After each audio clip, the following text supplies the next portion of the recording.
Hi there. Have you ever wondered about the reliability or the historicity of books in the Bible, especially focused on, say, the New Testament, which we'll do today? Have you ever wondered who the disciple of Jesus named Luke was and whether Luke wrote the books of Luke and Acts? Have you ever listened to people who claim that Acts is big cap, as you can see right here with Bart Ehrman and Paulogia? Or LukeActs, when they were written. And of course, people often posit that they were written after the year or during the year 70 AD. Have you ever wondered about that? And have you ever wondered about whether or not you're being deceived? Well, you've come to the right place. This is S.J. Thomason with Christian-apologist.com, where truth matters. Today, we're going to talk about the Gospel of Luke, and we'll talk about Acts. We'll talk about authorship. We'll provide ancient evidence in support of Matthew as the tax collector, Mark, the friend of Peter, Luke, who accompanied Paul, and John, who was the Apostle John. We're going to provide evidence that they were the ones who wrote the Gospels from the early church fathers. And we're going to do that to refute some of the notions that are out there by atheists and agnostic scholars like Bart Ehrman. You've come to the right place. So here's the question. When were Luke and Acts written? Scholars often assume the Gospels were written after 70 AD due to their anti-supernatural biases, since Jesus foretold the fall of the Second Temple, which occurred in 70 AD. In prior videos, I've provided evidence from scholarship where people admit to post-dating events due to the theological implications of fulfilled prophecies. Luke wrote both his orderly gospel and Acts to, quote, most excellent Theophilus. Theophilus means loved by God or friend of God. Some people believe Theophilus may have been Paul's attorney who was helping him when he was under arrest in Rome. He could also have been a high-ranking benefactor or Roman official. We aren't very certain on that, so there have been a lot of theories. So when were they written? The book of Acts documents the martyrdoms of St. Stephen, as you recall, he was stoned, and St. James, who was the brother of John and son of Zebedee, yet doesn't mention the martyrdoms of the first bishop of Rome, Peter, or the person with whom Luke traveled, Paul. That's a very interesting thing to note, because those two were martyred under Nero around 64 AD. And this provides evidence that Acts likely predated those martyrdoms because they weren't included. And Peter and Paul were sort of the two stars of the book of Acts. They were very heavily involved in the early church. They were both in Rome in the 60s. They were both martyred. Paul was beheaded because he was a Roman citizen. He didn't have to go through the crucifixion. And Peter, according to tradition, was crucified upside down. Eusebius, who was writing around 325 in his book Ecclesiastical History or Church History, referenced Papias, the bishop of Hierapolis, who lived between 60 and 130 AD, as evidence for the authorship of Matthew and Mark, because of books that we've lost now, but Papias had. And Papias, again, supported Matthew and Mark, and Papias was a hearer of John and a companion of Polycarp. And so a hearer of John is the Apostle John. So he was a student of John. And Polycarp was also a student of John, and Polycarp also had another student of his own, which was Irenaeus. Irenaeus wrote a book around 170 called Against Heresies, and he attributed the four Gospels to Matthew, again, the tax collector and apostle, Mark, the friend of Peter, Luke, the companion of Paul, and also he knew Peter, and John, the apostle John, the one to whom Jesus gave his mother. You remember, behold, your son, behold your mother, when Jesus was on the cross. So John was a very important, beloved apostle of Jesus. So Eusebius referenced Clement of Alexandria, who lived between 150 and 215, as evidence for Matthew, Mark, Luke, and John.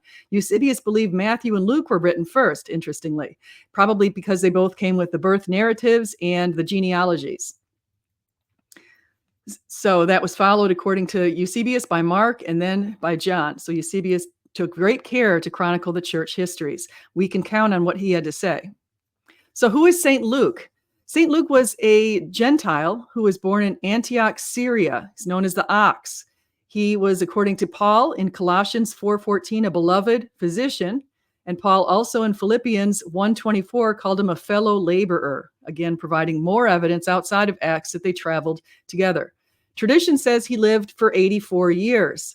The feast of St. Luke is on October 18th. Now, we have conflicting evidence on whether he was martyred and where he died, so we don't know exactly for sure, but his relics are in several different churches today, even. He traveled with Paul starting in Acts 16 in 51, the year 51, to Samothrace, Neapolis, and Philippi. And then 7 years later, in 58, he traveled to Miletus, Troas, Caesarea, and Jerusalem. So he was traveling around. And so you can see here an ancient map of the Roman Empire around the year 117. And so you can get an idea of where they traveled over there. They were mainly over, if you look over where you can see the area of, you see Italy a little bit, but then you can see to the right some of the areas of the Asia and Thrace and some of these other places that they traveled. So that's pretty important to note. So what passages are unique to Luke? If it weren't for Luke, we wouldn't know about some of these events. For example, the annunciation from Gabriel to Zechariah that he and Elizabeth were going to give birth to a child. They were going to name the child John the Baptist. John ended up being John the Baptist. And they told him that he would not have harsh drink. When he was born, of course, he was also subject to King Herod and that horrible decree that he said he wanted to kill all of the children under 2. John went into hiding, according to tradition, with his mother into the woods. And he ended up staying in the woods for a very long time. He was eating locusts and honey. And eventually he started baptizing people. He called out Herod because Herod was married to his wife, who was actually shouldn't have been married to Herod because she had been married previously. And so John called him out. John ended up being beheaded, unfortunately. And so that was a big deal. But John was considered a very good apostle. And according to Jesus, the most important prophet, very important prophet. And so John was a really important person. And he made ready the way of the Lord. And that was, of course, predicted in Isaiah. In the book of Luke 1:26 to 28, we also have the annunciation from Gabriel to the Blessed Virgin Mary, that she was going to be blessed and will be giving birth to Jesus. And how did she give birth? She said, "How can this be, since I know not man?" In other words, she had taken a vow of perpetual virginity. So she was perplexed. And she also was perplexed at the way she was addressed by the angel Gabriel. "Hail, Mary, full of grace." She was perplexed by that because she thought, wow, what kind of title is this? It seems very important. And she was just a young woman, probably 14, 15 years old. So she wasn't terribly old at the time. And she had been working in the temple. She had been in the temple for many years of her life. And she was a very holy woman. She was born immaculately conceived without sin. And she is always, for all generations, we're going to call her blessed. We also have the visitation to Elizabeth, which is recorded in Luke 1:39 to 45. And then Elizabeth made reference to, how can this be that the mother of my Lord should come to me? Because it's a reference to the Ark of the Covenant and something that was said a long time ago in 2 Samuel with King David. How can this be that the Ark of the Covenant should come to me? The Ark of the Covenant, of course, is Mary. The covenant is her womb was carrying Jesus. In Luke 2:1 to 20, we have Jesus's earliest birth narratives. Matthew spans over a 2-year period of time, but Luke is spanning over a shorter period of time. We also have when they presented Jesus at the temple in Luke 2:22 to 40, and the genealogy that goes back to Adam. Genealogies were really important because they linked Jesus directly to King David, and we knew that Jesus was going to be coming as a branch of David. He was going to be coming from David, the line of David. And so both of the genealogies in Matthew and Luke went and listed David in the genealogy, which is really important, and also back to Abraham. So that was what Matthew did. It went back to Abraham. And so just, again, a descendant of both Abraham and David. Very important stuff. In Luke 2:10 to 11, here's what it says. And I think this is an absolutely beautiful verse, so I thought I'd read it to you. But the angel said to them, "Do not be afraid. I bring you good news that will cause great joy for all the people. Today in the town of David, a Savior has been born to you. He is the Messiah, the Lord." And you can see that, of course, in Luke. And that was when he went to the shepherds, and the shepherds were amazed. And so they went to go find the child of the Lord. In Luke, it uniquely offers Mary's Magnificat. It's also called the Canticle of Mary. Here's what it says in Luke 1:45, 55. And Mary said, "My soul magnifies the Lord, and my spirit rejoices in God my Savior, for he has looked on a humble estate of his servant. For behold, from now on all generations will call me blessed, for he who is mighty has done great things for me, and holy is his name. And his mercy is for those who fear him from generation to generation. He has shown strength with his arm. He has scattered the proud in the thoughts of their hearts. He has brought down the mighty from their thrones and exalted those of humble estate. He has filled the hungry with good things, and the rich he has sent away empty. He has helped his servant Israel in remembrance of his mercy, as he spoke to our fathers, to Abraham, and to his offspring forever. Such sophisticated words coming from such a young woman. As you might know, Luke had met with Mary, and that's why he got the information. It seems very logical that he met with Mary and he got much of the information to detail her birth narratives with Jesus. So, some passages and parables that are unique to Luke. In the Sermon of the Mount, unlike the other Gospels, Luke just says, "Blessed are the poor" in Luke 6:17-49, rather than "Blessed are the poor in spirit." Kind of interesting. So he's blessing the poor. He also really highlighted women. So you're going to notice in all of Luke's passages, he highlighted the poor, the needy, the humble, the outcasts, the thankful, forgiven sinners, and women. There is an example of this with a weeping woman who anointed Jesus' feet with expensive oil in Luke 7:36-50. Or the Samaritan leper, the one of 10 who returned to thank Jesus after Jesus healed 10 of these lepers in Luke 17:11-19. Or the Good Samaritan on the road that was the only one to help the person in need in Luke 10:25-37. Or the rich man and Lazarus. So just looking at what fate can be after death. And the rich man had never paid any attention to Lazarus, and Lazarus ended up going to heaven, but there was a great chasm between the rich man and Lazarus. Lazarus then wanted the rich man then wanted to make sure that his brothers knew about that, but he was told that basically he'd been given enough information on earth as his brothers had, and he knew he had access to the Bible, he had access to that information, and so he chose himself to live as he did, and therefore he was stuck in this chasm in Luke 16:19-31. We also have Zacchaeus, who is small in stature, climbed a tree to see Jesus. He was a tax collector, so he was hated, and this appeared in Luke 19:1-10. But Jesus looked on him with mercy and ended up asking him to go to his home, and so he went to his home, and Jesus blessed him. We also have the example of the poor widow who donated her 2 last coins in Luke 21:1-4, how generous she was with that donation.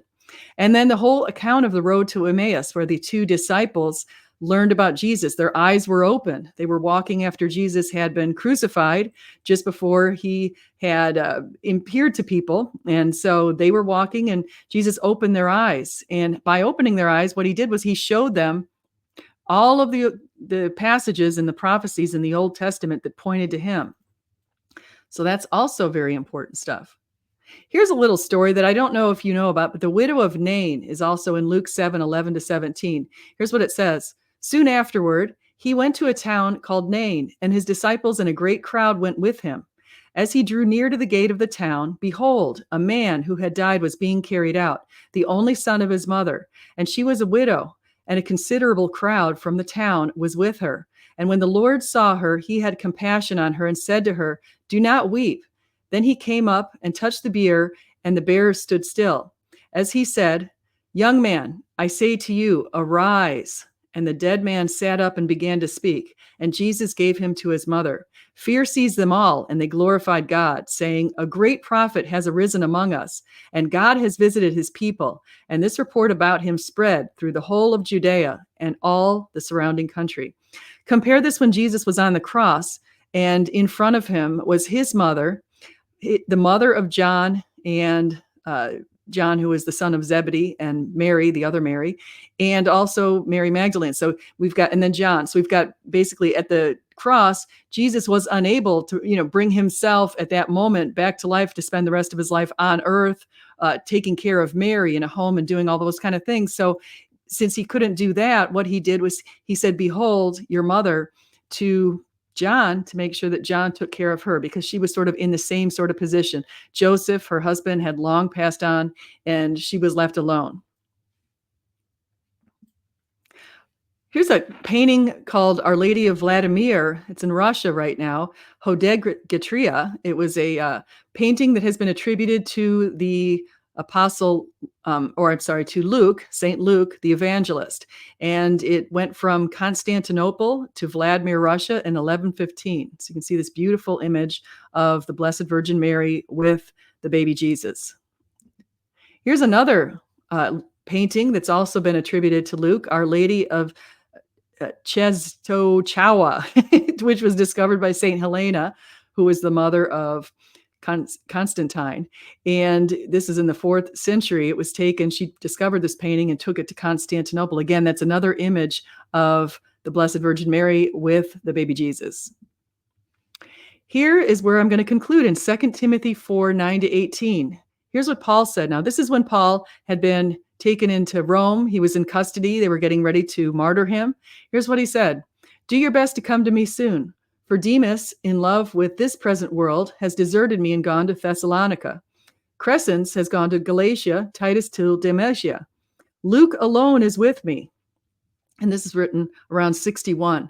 Get Mark and bring him with you, for he is very useful to me in ministry. Tychicus I have sent to Ephesus. When you come, bring the cloak that I left with Carpus at Troas, also the books, and above all, the parchments.